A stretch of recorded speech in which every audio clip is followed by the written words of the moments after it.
Welcome to my channel, The World of Science Fiction. Don't forget to like and subscribe to the channel. The graveyard planet of Scion 9 suffocated under the merciless glare of twin suns. Heat waves rippled across the vast desert landscape, distorting the horizon where countless shipwrecks protruded from the dunes like the fossilized bones of ancient beasts.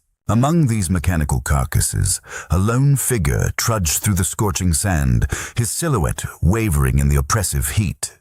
Kyle adjusted the rebreather mask covering the lower half of his face, the device wheezing as it filtered out the planet's toxic particulates. The mask did little to hide the network of scars that mapped his weathered features, physical manifestations of the wounds that ran far deeper within. His right eye, replaced years ago with a cybernetic implant after a salvage gone wrong, scanned the landscape with methodical precision, its iris glowing a faint amber as it analyzed the surrounding wreckage. "Just one decent haul," he muttered to himself, his voice rough from disuse. "One good score, and I can get off this forsaken rock." He'd been tracking the energy signature for 3 days now. Something massive lay buried beneath the ever-shifting sands. Something that still held power after what must have been centuries. Power cells like that would fetch enough credits to keep him alive for months, maybe even afford passage to one of the core worlds. The scanner on his wrist beeped more insistently as he approached a particularly imposing dune. Kale narrowed his eyes, the cybernetic one zooming in to reveal the faintest outline of a metallic structure beneath the sand. His heart quickened. This was no ordinary wreck. The sleek lines and reinforced hull plating spoke of military design, high-grade stuff from before the collapse. For hours he dug, his mechanical exo-arm doing most of the heavy work, until finally he uncovered what appeared to be an emergency access hatch. The ship's hull was unlike anything he'd seen before, a strange alloy that hadn't corroded despite centuries buried in the acidic sands of Xi'an 9. That alone would be worth a fortune to the right buyer. The hatch resisted at first, then gave way with a pneumatic hiss that sent a cloud of stale air into the desert heat. Kyle waited for the sensors on his wrist to confirm breathable atmosphere before removing his rebreather and descending into the darkness. The corridor beyond the hatch was surprisingly intact, emergency lighting flickering to life as he moved deeper into the vessel. His footsteps echoed against metal floors, the sound bouncing off walls that had not heard human presence in centuries. The layout was unusual, not commercial, definitely military, but with modifications he couldn't place. "Come on," he whispered, running his gloved hand along the wall. "Where's your heart, old girl?" Most ships of this era kept their power cells near the engine room. Find that, extract what he could carry, and be gone before the sandstorm his sensors had detected rolled in. Simple, routine, the kind of operation he'd performed hundreds of times. When he finally found what he believed to be the main cockpit, Kyle's experienced eye immediately spotted the access panel that would likely lead to the auxiliary power systems. He pried it open with practiced efficiency, his worn glove touching a dusty control panel as he searched for a manual port to begin power extraction. The ship had other ideas. Without warning, the entire cockpit surged to life around him. Dormant systems awakened in a cascade of light and sound, control panels illuminating, holographic displays materializing, air circulators whirring to activity. Kyle stumbled back, nearly falling as the deck beneath him vibrated with renewed energy. "Biometric signature confirmed," announced a synthetic voice, the sound crackling through ancient speakers. "Good to serve you again, Admiral Cross. 500 standard years have passed since last system access." Kyle's blood ran cold. What the hell? The ship's computer continued, its voice becoming clearer as dormant systems fully reactivated. Ship status: critical but stable. Life support, operational. Weapon systems, offline. Navigation, limited functionality. "Awaiting orders, Admiral." "I'm not," Kyle began, but froze as the distinct sound of movement came from deeper within the cockpit. From the shadows emerged a figure, moving with the silent precision of a predator. a young woman with skin the color of twilight sky, a deep blue that seemed to shimmer with its own inner light. Her eyes, a startling silver that caught the emergency lighting, burned with undisguised fury. Her lean frame was clothed in a form-fitting suit of some material Coyle didn't recognize, adorned with symbols and patterns that seemed to shift as she moved. Most striking of all was the tattoo that spread across her right shoulder and collarbone, an intricate constellation pattern that seemed almost alive against her blue skin. Even in his confusion, Kyle recognized the mark of the Guardians, a clan said to be mere legend, spiritual protectors of ancient sites throughout the galaxy. She raised her hand, and an energy blade materialized from a device on her wrist, its edge humming with deadly promise. "You, defiler," she hissed, her voice carrying the cadence of an accent Kyle had never heard before. "How dare you touch the sacred vessel?" Kyle raised his hands slowly. "Look, I'm just a scavenger. I didn't know this place was protected." Her silver eyes narrowed. "The ship recognized you. How? What trickery is this?" Before Kale could respond, a piercing alarm cut through the air. The holographic displays shifted, showing an external feed of the desert above. A sleek, black ship was descending toward their location, its design bearing the unmistakable insignia of Exogen Corporation, the most powerful entity in this sector of space, known for their ruthless acquisition of ancient technology. The blue-skinned woman cursed in a language Kyle didn't understand, then fixed him with a look of conflicted desperation.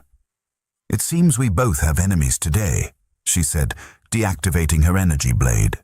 "I am Kira of the Guardian Constellation, and you, whoever you are, have just become extremely valuable." "I'm Kyle, just Kyle." He glanced nervously at the display showing the approaching Exogen vessel. "What do they want?" "The same thing my people have protected for centuries," Kira replied, sliding into the pilot's seat with practiced ease. Her fingers danced across the controls as if she'd been born to them. "This ship, the Nemesis, and whatever secrets you apparently carry in your blood. False, Admiral." The floor beneath them trembled as the Exogen ship landed on the surface above. Kira cursed again, more violently this time. "Can you fly this thing?" Kyle asked, desperation edging into his voice. "I was born to fly it," she responded, not looking up from the controls. "But it needs more power than it currently has to break atmosphere." Her silver eyes flickered to him. "The ship believes you are Admiral Cross. It might respond to your command to reroute emergency power." "I don't know the first thing about—" "Place your hand on the command console and tell it to redirect auxiliary power to the main thrusters." She cut him off. "Quickly!" The sound of cutting tools could be heard from above, Exogen forces beginning to carve their way into the ship. With no better options, Kyle placed his palm against the console Kira indicated. Redirect auxiliary power to main thrusters," he said, feeling foolish. Nothing happened for a moment, then the ship's synthetic voice responded. "Command acknowledged, Admiral. Warning, this action will deplete emergency reserves." "Do it!" Kale and Kira shouted in unison. The deck plates hummed beneath them as power surged through long-dormant systems. Kira's hands moved with astonishing speed over the controls, and the ship shuddered violently. "Hold on to something," she warned. The Nemesis erupted from its sandy grave like a beast awakening from hibernation, sending a massive plume of sand in all directions. Through the viewports, Kyle caught a glimpse of black-armored Exogen soldiers scattering from the unexpected movement, their cutting equipment abandoned. Kira pulled back on the controls, and the ancient vessel climbed sharply into the atmosphere. For a moment, Kyle dared to hope they might escape cleanly. Then the first volley of energy blasts from the Exogen ship struck their hull. "Strap in!" Kira shouted, gesturing to the co-pilot's seat. "This is going to be rough." Kyle barely managed to secure himself before the ship banked hard to avoid another barrage. The Exogen vessel pursued, sleeker and faster than the ancient Nemesis, but Kira flew with an uncanny skill, that kept them just ahead of their attackers. "The ship's systems are degraded," she called out as they broke atmosphere, the blackness of space opening before them. "We need more power to the shields or we won't survive another direct hit." Kyle gripped the edges of his seat, his mind racing. He was no pilot, no soldier, certainly no admiral. He was a scavenger, a survivor who kept his head down and avoided trouble. Yet something stirred within him as he watched Kira fight to keep them alive. A sense of responsibility he couldn't explain. "How do I help?" he asked. "The ship will respond to you. Tell it—" Her instruction was cut short as another blast rocked the vessel. Warning lights flashed across the cockpit, and for a split second, Kyle's vision blurred. A flash of memory, not his own, seared through his mind. Corridors of a ship much like this one, but pristine, new. The smell of ozone and burning circuitry. Screams echoing through communication channels. A desperate battle. Without conscious thought, words formed on his lips in a language he'd never spoken, an ancient military dialect from long before his time. Shields to aft. Reroute power from the maneuvering thrusters. Kira's head snapped toward him, her silver eyes wide with shock, but her hands moved to execute the command. The ship responded instantly, energy shifting as directed. The next blast from the exogen vessel glanced off their reinforced rear shields instead of penetrating the hull. "How did you know to do that?" Kira demanded, not taking her eyes from the controls. "That command syntax hasn't been used in centuries." Kyle shook his head, equally confused. "I don't know. I just saw it. Like a memory, but not mine." Kira's expression hardened. "The neural imprint. It's affecting you already." "What neural imprint?" "What's happening to me?" "Later," she promised, executing a series of evasive maneuvers that sent them hurtling toward an asteroid field at the edge of the system. "If we survive." The exogen ship stayed with them, its superior engines allowing it to match their every move. Another volley of energy blasts erupted from its forward cannons. "They're hurting us," Kira realized aloud. "They don't want to destroy the ship, just disable it." "That's good, right?" Kyle asked. "At least they don't want us dead." Kira's laugh was bitter. Death would be preferable to what exogen does to those who interfere with their acquisitions. She guided the Nemesis into the asteroid field, using the massive space rocks as cover. The exogen vessel followed, more cautiously now, forced to reduce speed to navigate the dangerous terrain. For several tense minutes, they played a deadly game of cat and mouse among the asteroids, each near miss sending Kyle's heart into his throat. Then, without warning, another memory flashed before his eyes. A tactical display, a hidden passage through an asteroid field much like this one. "There," he said, pointing to a narrow gap between two massive asteroids. "We can lose them in that passage." Kira hesitated for only a second before adjusting course. "How can you possibly know this system's topography?" "I don't," Kyle admitted, "but he does." The passage was barely wide enough for the Nemesis, forcing Kira to rotate the ship sideways at certain points. The exogen vessel, larger and less maneuverable, couldn't follow. Instead, it fired a final desperate salvo that caught the edge of their hull, sending systems into critical alerts. "We're clear of pursuit," Kira announced, her voice tight with controlled tension. "But we've taken damage. We need to set down for repairs." She guided the wounded ship toward a small, crystalline moon orbiting a gas giant at the system's edge. As they descended, Kyle caught his first proper view of the Nemesis's exterior through the ship's rear cameras, and his breath caught in his throat. The vessel was massive, far larger than it had seemed from the cockpit, its design unlike anything in current use. Ancient, yet somehow timeless, its lines spoke of power and purpose. Despite centuries buried in sand, its hull, what he could see of it, bore symbols and markings that still radiated a strange authority. "What is this ship?" he whispered. Kira's voice was low, almost reverent. "The last hope of many worlds." They landed in a clearing among crystalline formations that rose like translucent trees around them, catching and refracting the distant sunlight in rainbows of color. The ship settled with a groan of stressed metal, systems powering down to conserve energy. For a moment, neither of them spoke, the reality of their situation settling over them like a shroud. They were stranded on a remote moon, in a damaged ancient vessel, pursued by one of the most powerful corporations in the galaxy.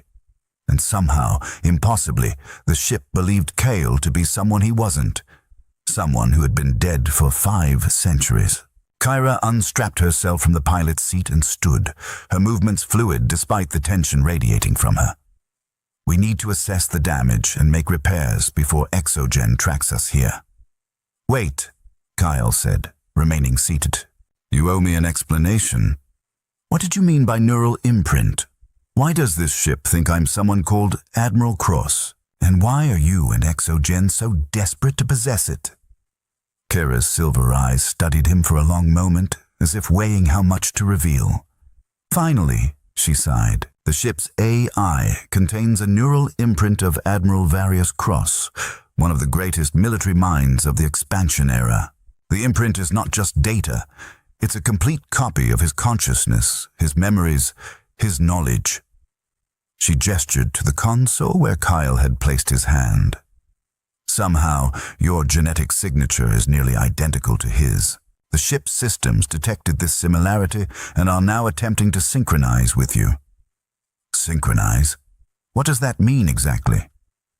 It means, she said gravely, that the Admiral's memories and knowledge are bleeding into your mind. The flashes you experienced during the battle, those were his memories, his combat experience asserting itself when needed. Kyle felt a chill run down his spine. So I'm, what, being possessed by a dead admiral? Not possessed. Influenced. Enhanced, perhaps. Kira crossed her arms. My people, the Guardians, have protected the resting place of the Nemesis for generations, awaiting the day when someone with the Admiral's bloodline might return. We believed it to be a myth, a story to explain our duty. Her eyes narrowed. Yet here you are, a scavenger who carries the blood of the most controversial figure in galactic history. Controversial how? Kira's expression darkened. That depends on who tells the tale. To some, Admiral Cross was a traitor who abandoned his post and stole a military vessel during the height of the Purge Wars. To others, including my ancestors, he was a hero who sacrificed everything to save what the rest of the galaxy had condemned. See? She turned and gestured for him to follow. Come, I'll show you why this ship is worth dying for. Kale followed her through corridors that seemed to repair themselves as they walked. Automated systems awakening to address damage and deterioration. The deeper they went into the ship, the more Kale felt a strange sense of familiarity. Not déjà vu exactly, but something more profound, as if he were returning to a childhood home long forgotten. They arrived at a massive door that spanned the entire height and width of the corridor. Kira placed her palm against a scanner beside it, and a soft blue light washed over her hand. Guardian genetic verification confirmed, announced the ship's synthetic voice.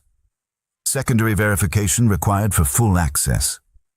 Kira looked at Kyle expectantly. It needs your verification as well, as the Admiral. Hesitantly, Kyle placed his hand on the scanner. The same blue light analyzed his palm, then turned green. Admiral Cross verified. Welcome to the sanctuary. The massive door slid open with a hydraulic hiss, revealing a vast chamber beyond. As Kale stepped through, lights activated in sequence, illuminating row upon row of cylindrical containers that stretched as far as he could see. Each container was approximately 2 meters in height and 1 meter in diameter, with a small transparent section near the top. Kyle approached the nearest container and peered through the transparent panel. Inside, suspended in some kind of blue-tinted fluid, was a humanoid figure. Not human, but humanoid, with distinctly non-human features.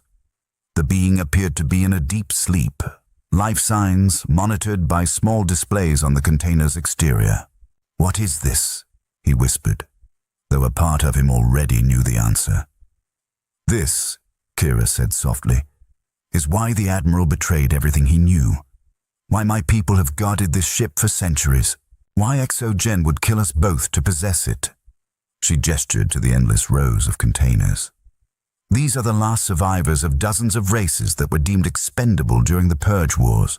Civilizations that were erased from the galaxy because they were considered evolutionary dead ends by the hegemony." Kyle moved slowly between the rows, taking in the sleeping faces of beings from species he'd never seen before. Some he'd thought were merely legends.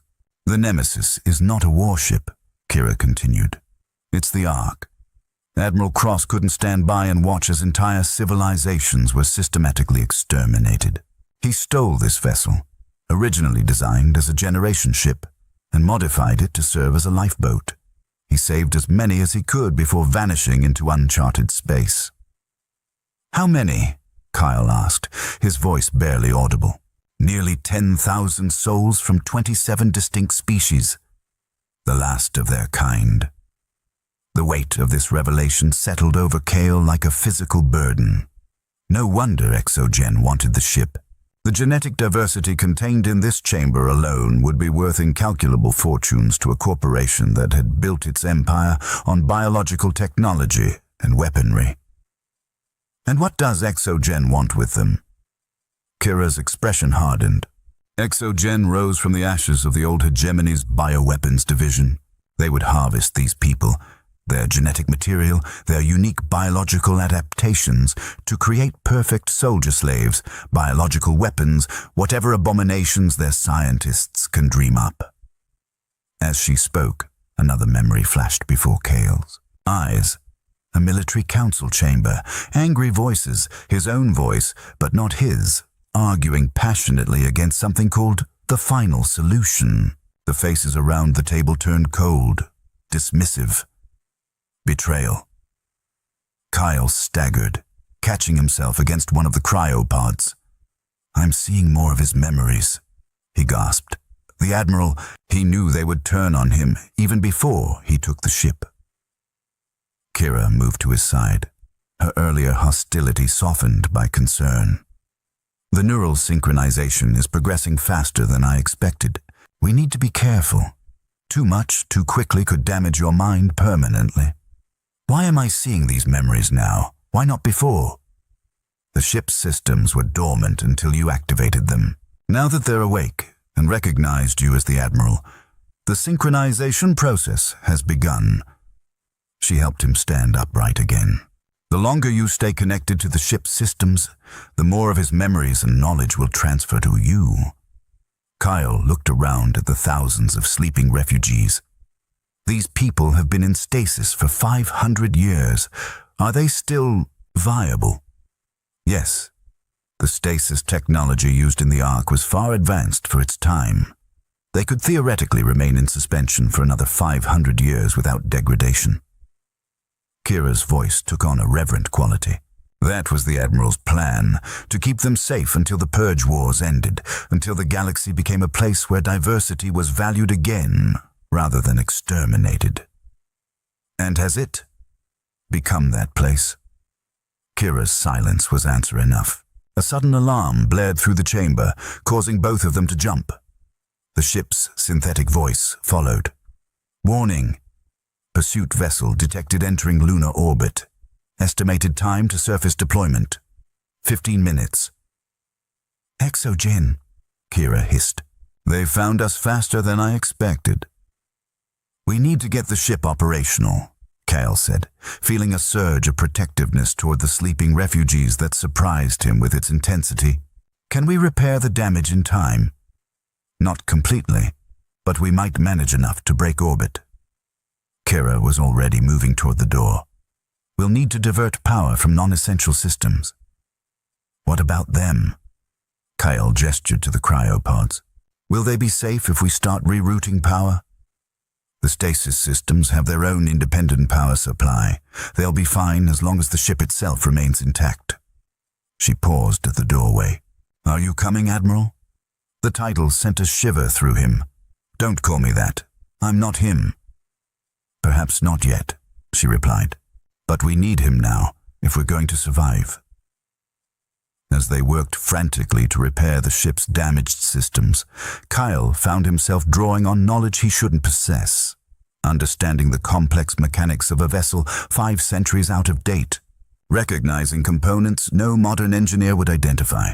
Each time he accessed this borrowed expertise, the memories grew stronger, more insistent. He saw the face of a woman he'd loved but never met, felt the weight of command, of thousands of lives depending on his decisions, experienced the gut-wrenching moment when he realized his own fleet had been ordered to destroy him for his defiance. The lines between Kale the Scavenger and Admiral Cross began to blur. "The primary propulsion system is back online," Kira announced, wiping sweat from her brow as she emerged from an access tunnel.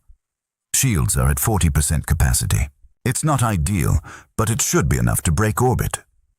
Kale nodded, his mind half in the present, half in centuries past. "We'll need to be careful with our approach vector. Exogen will have deployed orbital mines."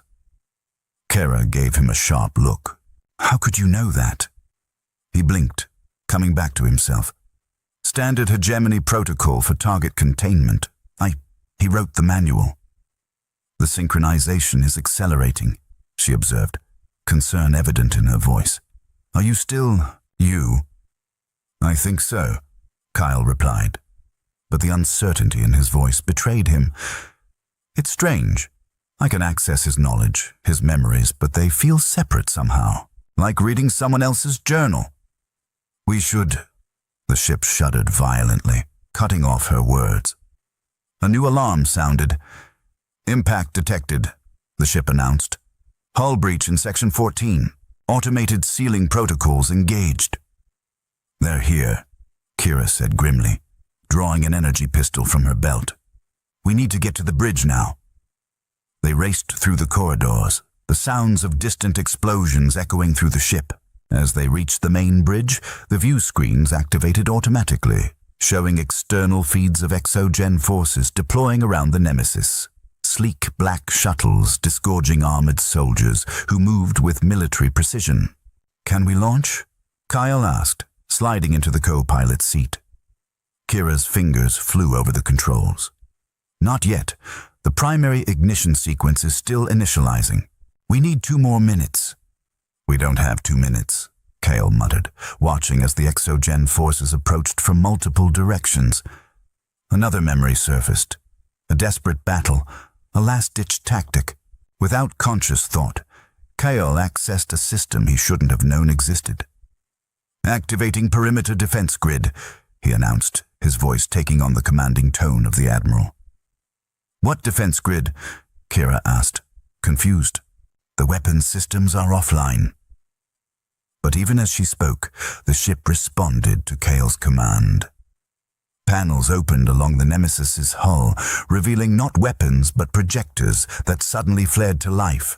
A shimmering energy field expanded outward from the ship, sweeping across the crystalline landscape. On the view screens, they watched as the advancing exogen forces suddenly froze in place, caught in a stasis field similar to the one preserving the refugees within the ship.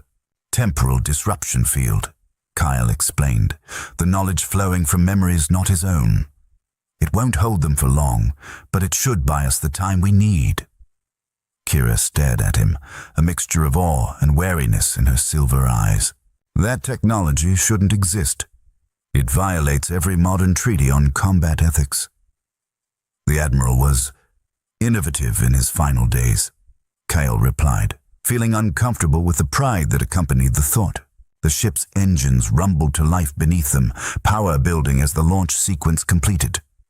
Kira turned her attention back to the controls, guiding the massive vessel upward with a precision that spoke of years of simulation training. "Temporal field collapsing," the ship announced, "Hostiles resuming activity." On the screens, the exogen forces were beginning to move again, their movements sluggish at first, but quickly returning to normal. Several raised heavy weapons toward the rising ship. "Brace for impact!" Kira shouted as the first energy blasts struck their hull.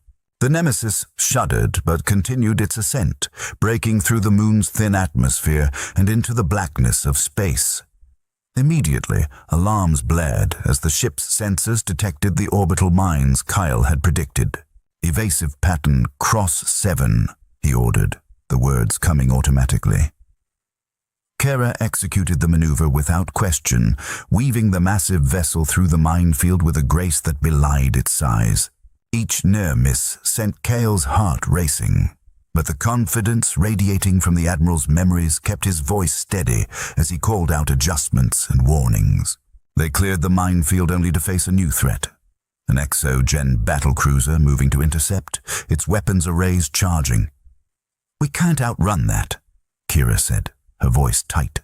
"And our shields won't withstand a direct assault from a vessel of that class." Kyle's mind raced, drawing on both his own desperate survival instincts and the Admiral's tactical genius. His eyes fell on the gas giant the moon orbited, a swirling mass of atmospheric turbulence and gravitational force. "The gravity well," he said suddenly.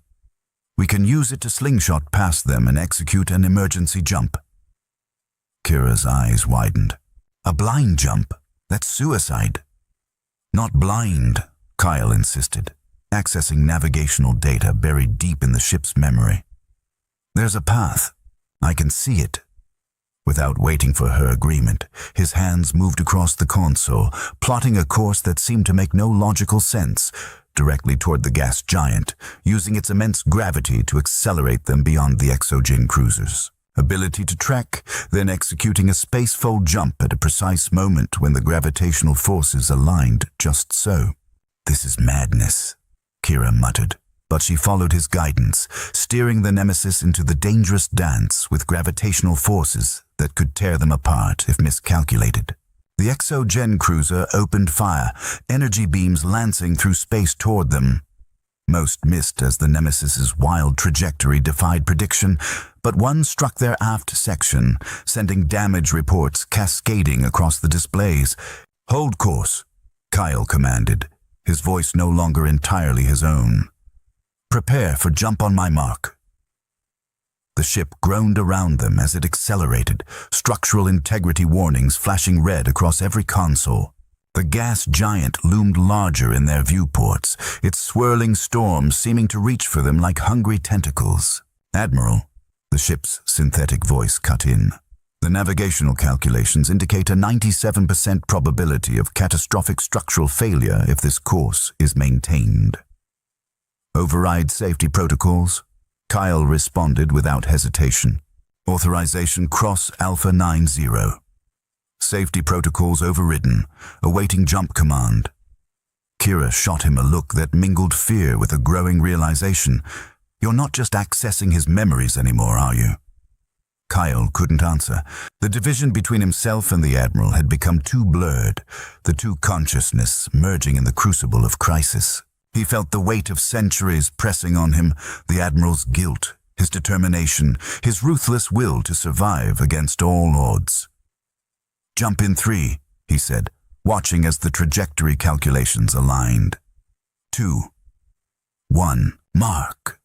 Space twisted around them, the fabric of reality folding as the Nemesis tore a hole through the dimensional barrier. For an instant that stretched into eternity, they existed everywhere and nowhere, the laws of physics suspended in the non-space between jumps. Then, with a sensation like the universe exhaling, they emerged into normal space. Far from the Exogen cruiser, far from the system they'd fled. Before them stretched an unfamiliar star field, a sanctuary of distance and anonymity. The bridge fell silent except for the soft beeping of systems recovering from the strain of the jump. Kira slumped in her seat, the tension of their escape leaving her body in a visible wave. "That," she said quietly, "was not a standard evasive maneuver." Kyle, or was it the Admiral, smiled thinly. Number it was a theoretical application of gravitational physics that he never had the opportunity to test in practice. So we were guinea pigs for a 500-year-old untested theory. Despite her words, there was a note of reluctant admiration in Kira's voice. It worked, didn't it? Before she could respond, Kyle was hit by a wave of disorientation so powerful it drove him to his knees. Images flashed before his eyes at blinding speed. Battles, councils, intimate moments, betrayals, triumphs, defeats. The entirety of Admiral Cross's life trying to download itself into his consciousness, all at once. He heard Kira calling his name, felt her hands on his shoulders, but couldn't respond. The Admiral's personality was asserting itself more strongly now, no longer content to be a passenger in Kale's mind. "Nemesis," he gasped, using the last of his strength to form the words. "Emergency protocol. Mind shield." The ship responded immediately.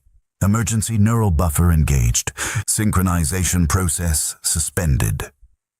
The flood of memories slowed, then stopped, leaving Kyle trembling on the deck plates, his identity his own once more, though altered, expanded by what he'd already absorbed. Kyra helped him to his feet, her expression grave. "That was too close. The neural imprint nearly overwrote your consciousness completely." "I felt him," Kyle said, his voice hoarse. "Not just his memories or knowledge. Him, his will, his hunger." "Hunger?" Kyle met her eyes. "For vengeance. The Admiral didn't just save these people out of compassion. He wanted to rebuild, to create a force that could one day return and bring down those who betrayed him." Kira's face fell. "That conflicts with the legends my people preserved. Legends have a way of simplifying complex truths." Kyle rubbed his temples, feeling the ghost of the Admiral's presence still lingering at the edges of his mind. He was a hero, yes. He saved thousands who would have been exterminated, but his motives weren't purely altruistic. "What happens now?" Kira asked after a moment of silence. "Exogen will keep hunting us. The refugees need a safe haven, and you—" She hesitated. "You're carrying the consciousness of a man who's been dead for 5 centuries. Kyle moved to the viewports, looking out at the unfamiliar stars. "We need to understand our situation. Where are we? What's nearby? Is there anywhere these people," he gestured toward the hold where the refugees slept, "could find sanctuary?" Kira joined him at the navigation console, scanning the ship's star charts. "According to these readings, we're in the outer reach, beyond the boundaries of charted space. The jump took us much farther than should have been possible." "The Admiral was always pushing the boundaries of conventional physics," Kyle said, the knowledge rising unbidden from the implanted memories, especially toward the end. They worked in silence for a time, assessing the ship's condition, charting possible courses, reviewing the limited data available on their current region of space. Despite the neural buffer preventing further memory transfer, Kyle found himself drawing on the Admiral's knowledge with increasing ease, integrating it with his own experiences and instincts. "The ship needs significant repairs before we can attempt another jump," Kira finally announced. "And we need supplies, food, water, medical essentials."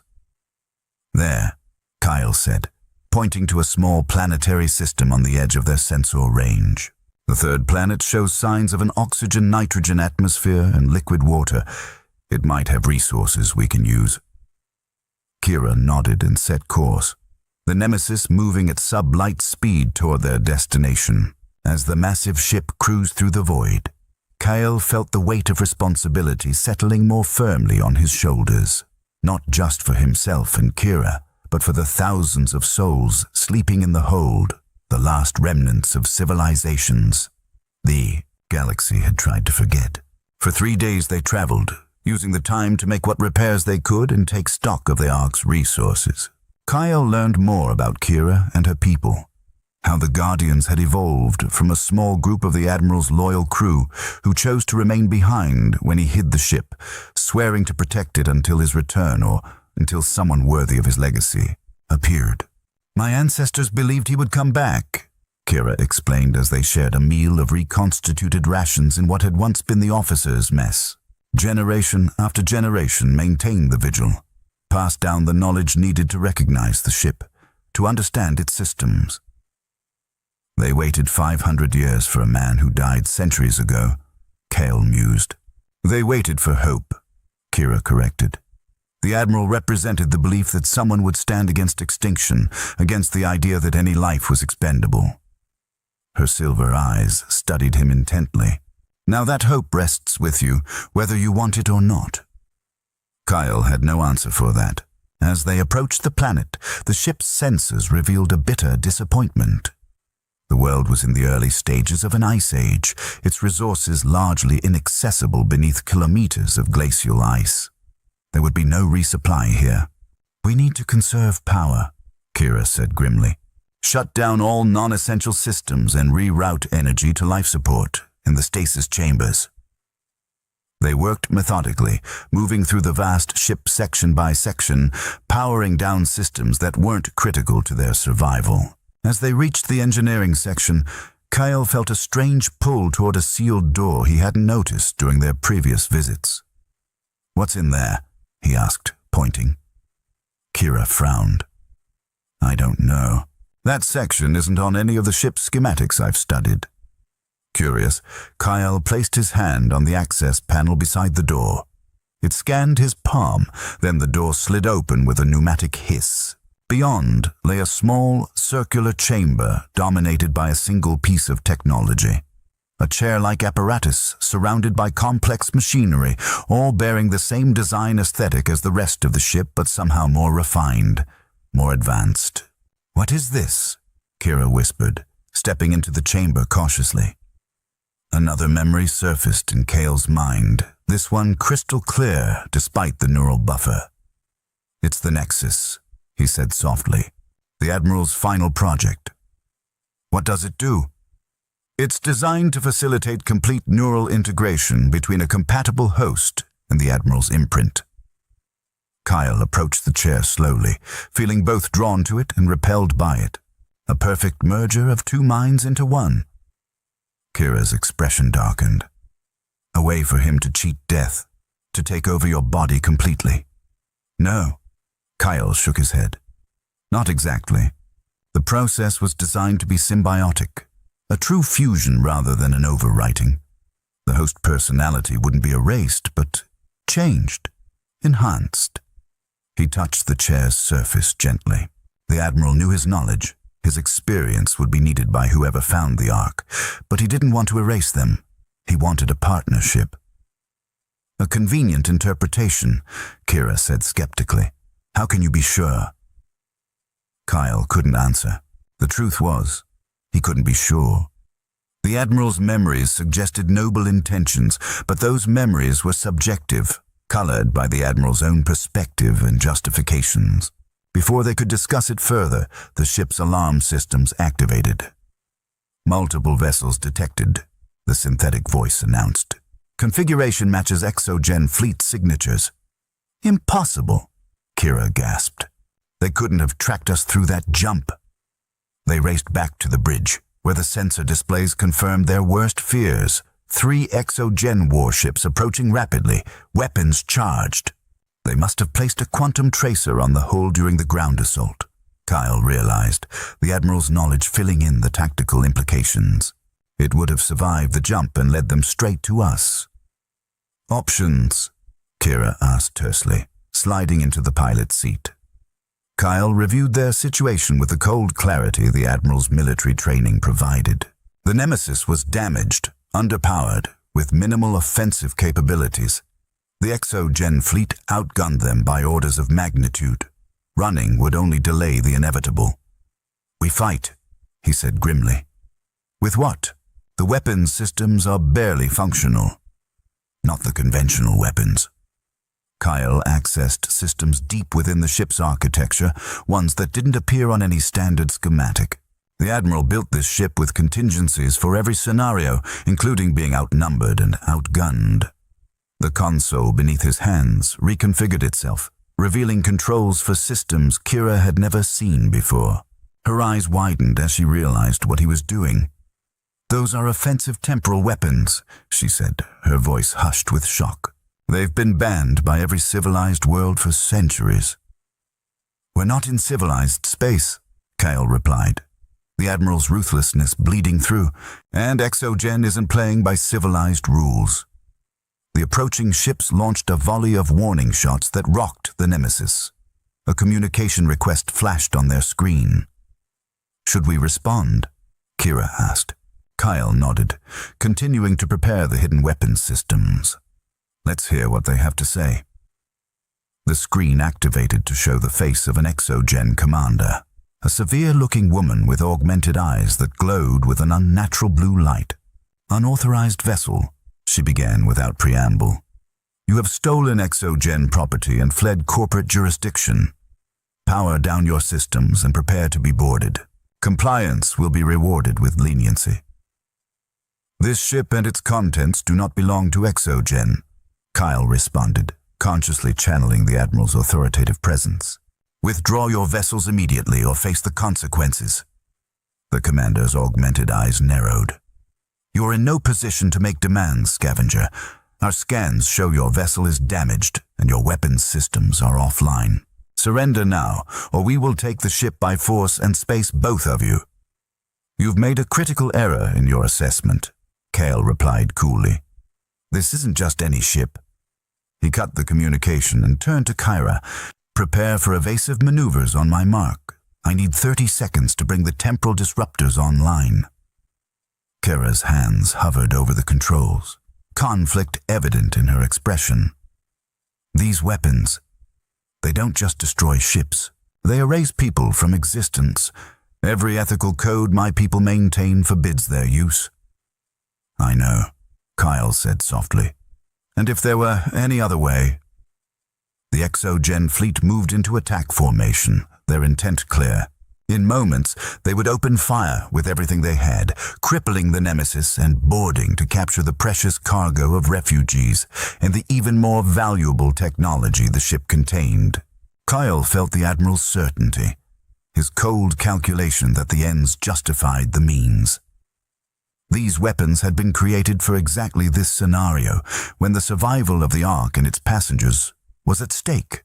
The Admiral would not hesitate, but Kyle was not the Admiral.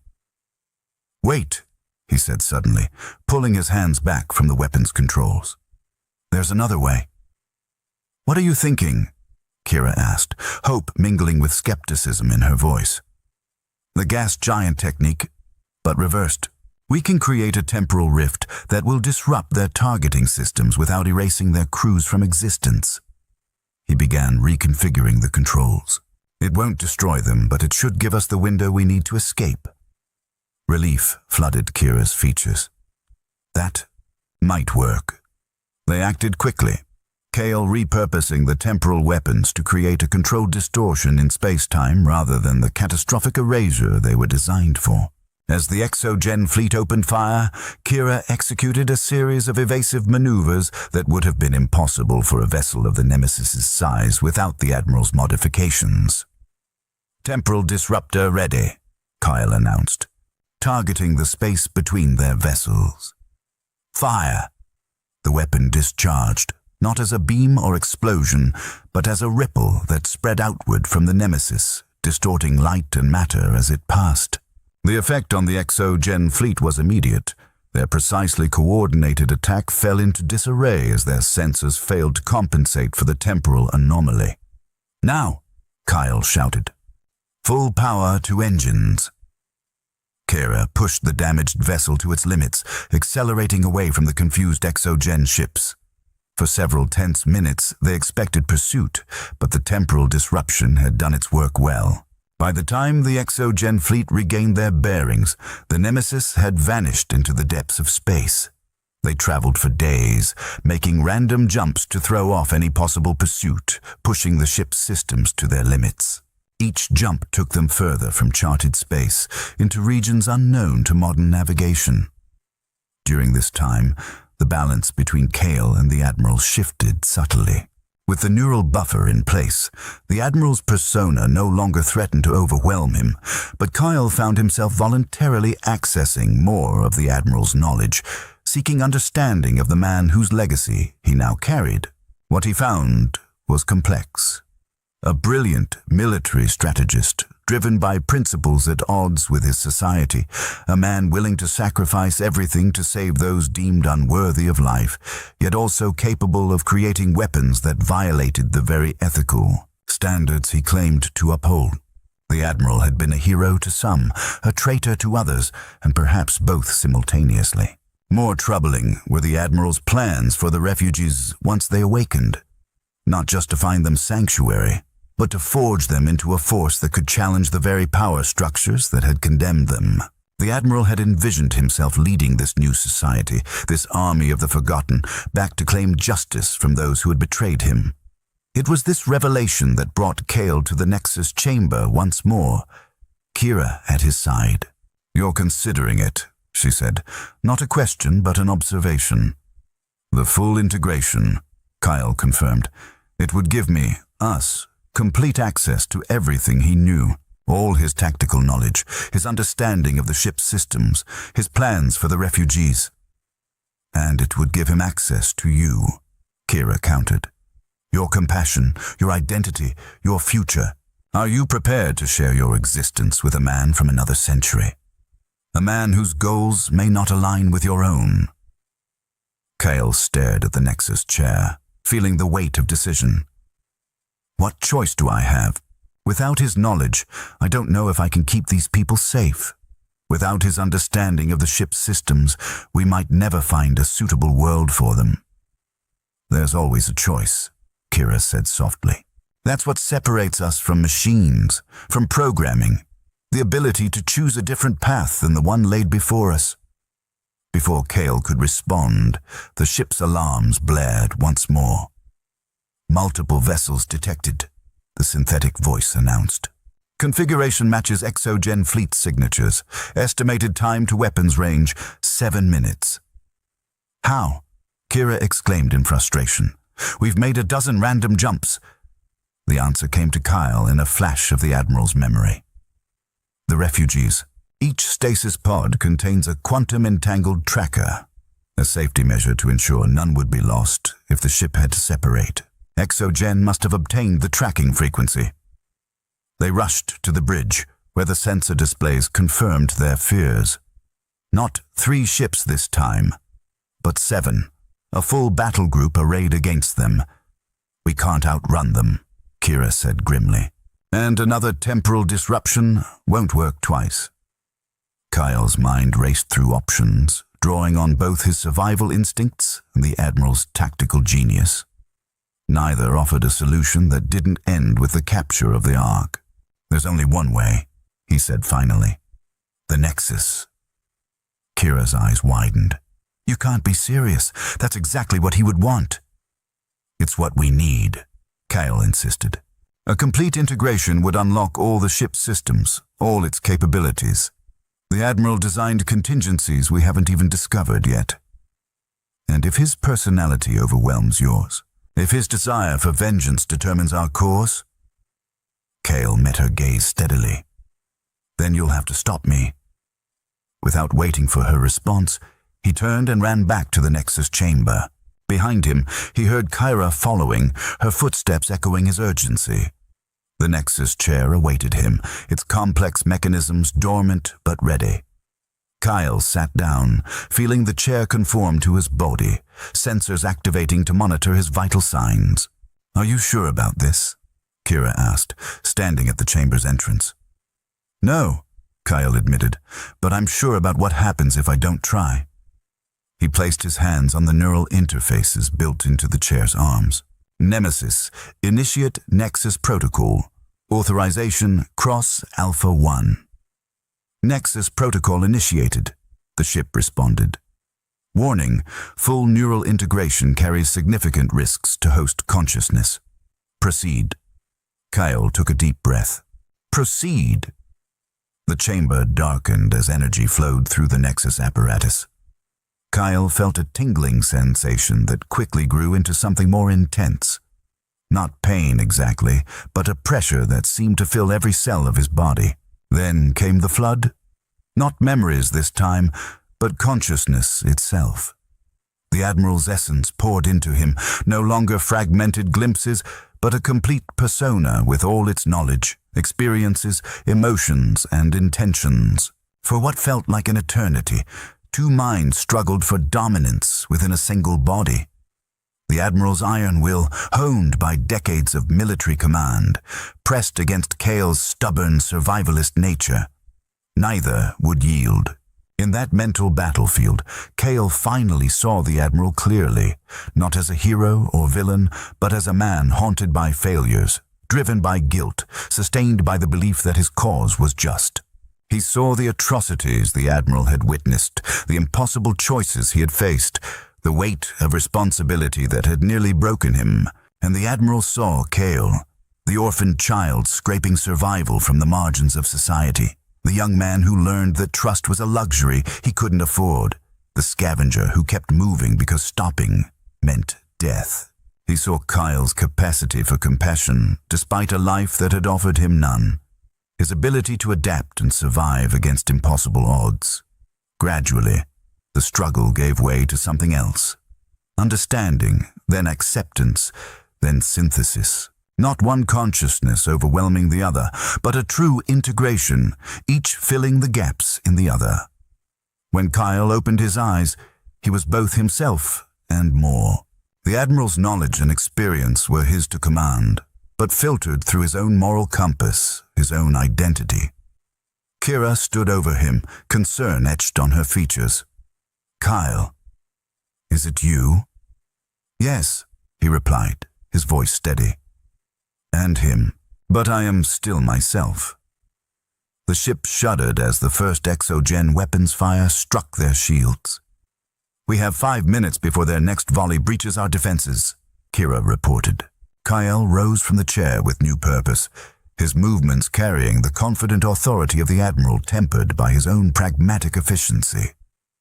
"Follow me," he said, heading not toward the bridge but deeper into the ship. Kira followed without question as he led her to a section of the vessel she'd never seen, a chamber that housed the Nemesis's true heart, its most closely guarded secret.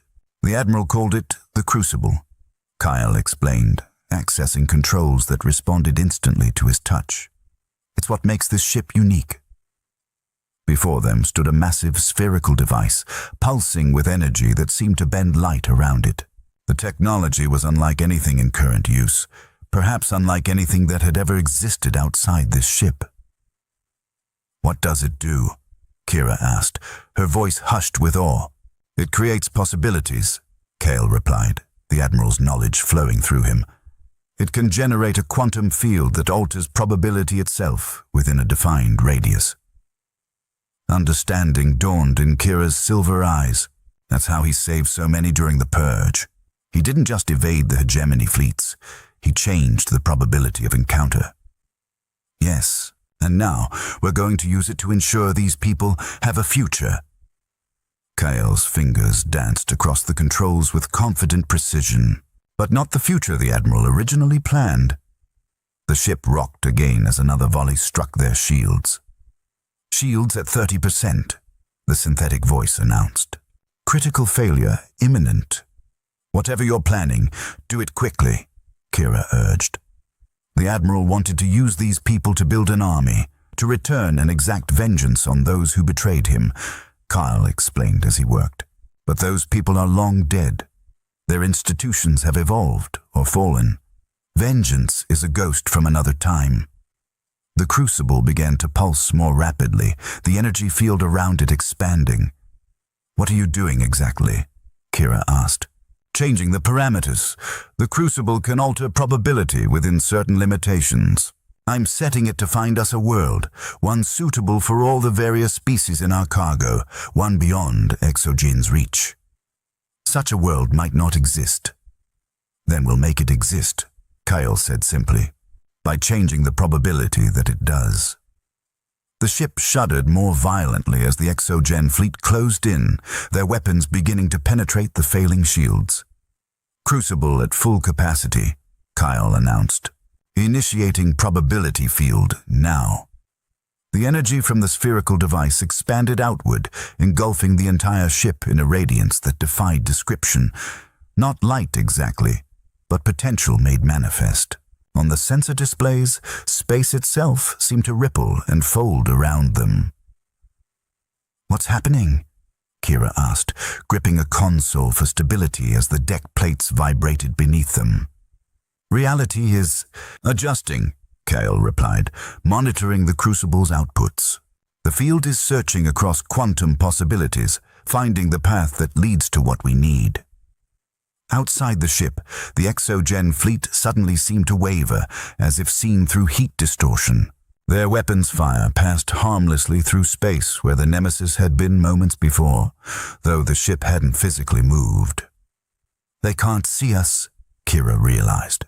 "We're still here, but we're shifting between probabilities," Kyle confirmed, "existing in the space between definite states."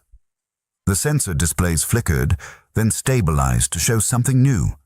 A star system that hadn't been there before, with a world that glowed blue-green with promise. "There," Kyle said softly.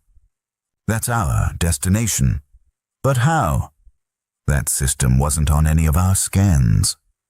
It exists now because it needs to exist, because the probability field found the reality where it does." Kyle engaged the ship's engines, setting course for the newly revealed world. The Crucible doesn't create something from nothing. It simply finds the version of reality where what we need already exists. As they approached the planet, the sensors confirmed what the visual suggested. A world with breathable atmosphere, temperate climate, and diverse ecosystems that could support the varied biological needs of their passengers. A world beyond the reach of Exogen or any other power from their known space. "It's perfect," Kira whispered, examining the readings. "Almost too perfect." The Admiral designed the Crucible not just as a weapon or a shield, but as the ultimate insurance policy for his refugees. Kyle's expression softened. He truly did want to save them, to give them a future. He just couldn't let go of the past. The Nemesis entered orbit around the pristine world, its systems beginning the complex process of preparing for atmospheric entry. The Exogen fleet had vanished from their sensors, left behind in a probability track that no longer intersected with their own. "What happens now?" Kira asked. "Do we wake them? Start a new civilization here?" "Yes," Kyle said, but then hesitated. "But first, there's something I need to do." He returned to the Nexus chamber, Kira following close behind. Standing before the chair that had merged his consciousness with the Admiral's, he placed his hands on the controls once more. "What are you doing?" Kira asked, concern evident in her voice. "The right thing," Kyle replied. "The Admiral's knowledge, his experience, we still need that. But his ambitions, his thirst for vengeance, those belong to another time." As he connected to the Nexus, Kyle felt himself pulled into a mental landscape, not just memories this time, but a fully realized environment constructed from the Admiral's consciousness. He stood on the bridge of the Nemesis, but not the damaged ancient vessel he'd come to know. This was the ship in its prime, systems humming with power, viewports showing the chaos of a massive space battle. Outside, hundreds of warships exchanged devastating fire. The ship shuddered as it took hits. Emergency alarms blared. Crew members, ghosts of memory, ran to battle stations or lay wounded on the deck. And before him stood Admiral Cross. Not as a hologram or a memory, but as a fully realized presence in this mental battleground. His uniform was torn and bloodied, his face haggard but his eyes burning with the same fire that had driven him to defy an empire. "This was the final battle," the Admiral said, gesturing to the chaos outside. "The day they turned on me. The day I lost everything except the refugees." Kyle looked around at the mental construct of the bridge. "Why am I seeing this?" "Because you need to understand what's at stake." The Admiral's voice hardened. "They hunted me across 17 systems. They killed loyal crew who stood with me. They would have slaughtered thousands of innocents just to maintain their vision of genetic purity." His fist slammed down on a console. "And now, their descendants, Exogen, continue their work." The view screen showed the Exogen fleet superimposed over the historical battle, creating a surreal blend of past and present. "You know what must be done," the Admiral continued, his voice resonating through the mental space. "They betrayed us. Betrayed everything we stood for. Now we have the power to make them pay." "No," Kyle replied, standing his ground as the illusory ship rocked with another hit. "Your enemies are dust. Your war ended centuries ago."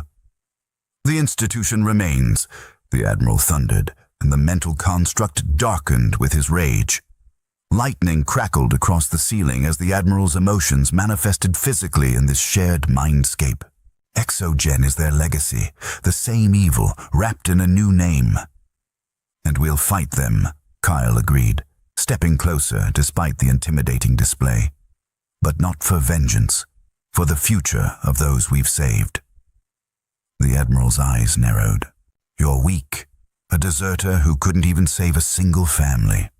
I sacrificed everything, my career, my life, the woman I loved, to save thousands."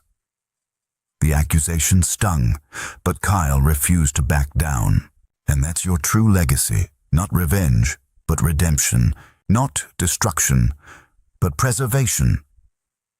"They deserve justice," the Admiral roared, and the mental bridge began to fracture around them, cracks appearing in the deck and walls as his rage threatened to tear apart the shared consciousness. "Justice, yes. Vengeance, no." Kyle reached out, placing his hand on the Admiral's shoulder. The touch seemed to surprise the older man, momentarily calming the chaos around them. "I've seen what you saw. I've felt what you felt. I understand your pain because I've carried my own version of it." The scene shifted around them, transforming into the smoking settlement from Kale's own memory, the place where he defied orders and deserted rather than commit atrocity. "I saved 4 lives that day," Kyle said quietly. 4 against the thousands you saved. But it changed everything for me, just as your choice changed everything for you." The Admiral's expression softened slightly as he looked around at Kale's memory. "You defied them too." "Yes, and paid the price, just as you did. But there's a difference between us." Kyle's voice strengthened. "You've been carrying this rage for 5 centuries. Let me carry your knowledge, your experience, but not your pain. Let me finish what you started by giving these people a true home, not using them as weapons in a war that ended 500 years ago." For a long moment, the Admiral studied him, centuries of rage and pain visible in his eyes. Then, slowly, his expression changed from anger to weariness, and finally to something approaching peace. Perhaps you're right," he conceded. "Perhaps it's time to let the past rest." "Not forget," Kyle assured him.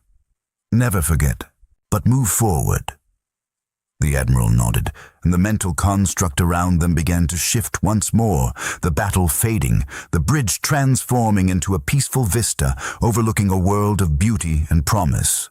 The future they could build rather than the past they couldn't change.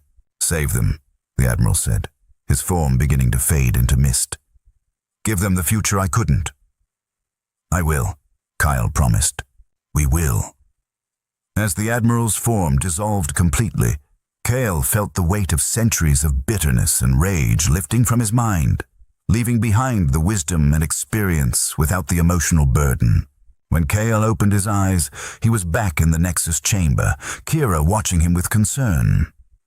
"Farewell, Admiral," the AI said, its voice somehow gentler than before.